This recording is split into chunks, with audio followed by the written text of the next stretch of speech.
உலகத்தின் பார்வையிலே நான் அழுக்காக இருந்தேன் ஐயா, உந்தனின் பார்வையில் மட்டும் அழகாக தெரிந்தேன் ஐயா.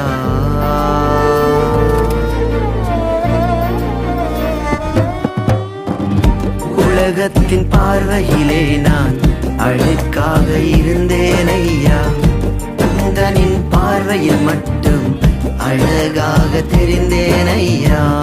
அழுக்கென்று தூக்கி எறியாமல் அழகென்று அணைத்து கொண்டீரே, அழுக்கென்று தூக்கி எறியாமல் அழகென்று அணைத்து கொண்டீரே.